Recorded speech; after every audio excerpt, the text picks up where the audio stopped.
விஜயகாந்த் அவருடைய முடிவை பின்பற்றி அதிமுகவின் பக்கம்தான் அவர்கள் வருவார்கள். தான் இருக்கின்ற வரை இறக்கின்ற வரை திமுகவை எதிர்த்தவர் கேப்டன் விஜயகாந்த் அவர்கள், மறைந்த தலைவர். திமுகவை எதிர்த்துதான் திமுகவுடைய ஆட்சியை விரட்ட வேண்டும் என்பதற்காகத்தான் கேப்டன் விஜயகாந்த் அவர்கள் தேசிய முற்போக்கு திராவிட கழகம் என்ற கட்சியவே ஆரம்பித்தார். இது எல்லோருக்கும் தெரியும். விஜயகாந்த் அவர்கள் மீது அன்பு வைத்தவர்கள் சகோதரி பிரேமலதா விஜயகாந்த் அவர்களும் அவர்கள் பையன் மகன்களும். ஆகவே தன்னுடைய கணவருடைய கொள்கைக்கு எதிராகவோ தன்னுடைய இயக்கத்தினுடைய நிறுவனராக இருந்த மறைந்த கேப்டன் விஜயகாந்தனுடைய எண்ணங்களுக்கு எதிராக நிச்சயமாக தேமுதிக செல்லாது. அதிமுகவோடு தான் வரும். அதிமுகவோடு தான் கூட்டணி அமைக்கும்.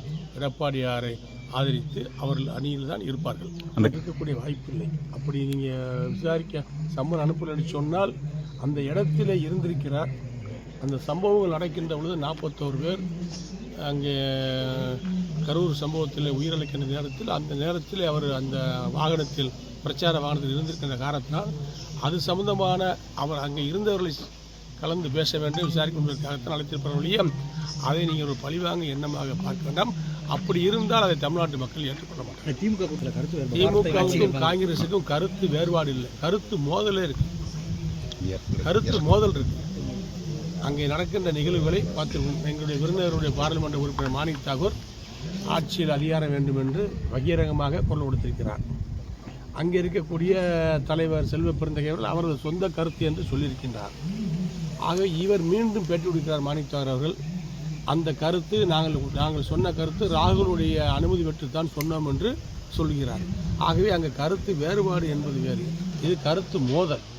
இன்னும் பலமான கருத்து மோதல்கள் திமுகவுக்கும் காங்கிரஸுக்கும் ஏற்படும். அந்த கூட்டணிக்குள் பிளவு ஏற்படக்கூடிய வாய்ப்பு பிரகாசமாக இருக்கிறது. அமித்ஷா அவர்கள் என்டிஏ கூட்டணி ஆட்சி வரும் என்றார். என்டிஏ கட்சி ஆட்சி வருவதற்கு தான் என்டிஏ கூட்டணி ஆட்சி. தமிழ்நாட்டை பொறுத்த மட்டில் தனி கட்சியினுடைய பெரும்பான்மை ஆட்சி தான் நடைபெறும். அதைத்தான் தமிழக மக்கள் விரும்புவார்கள். ஆகவே எடப்பாடியார் தலைமையில் அதிமுக தனி பெரும்பான்மை பெற்று தனிப்பெருமையோடு தனித்து ஆட்சி அமைக்கும்.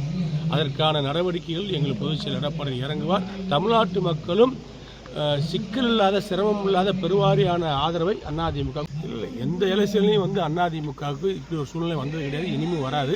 தனிப்பெரும்பான்மையோடு எடப்பாடியார் முதலமைச்சராக பொறுப்பேற்பார்.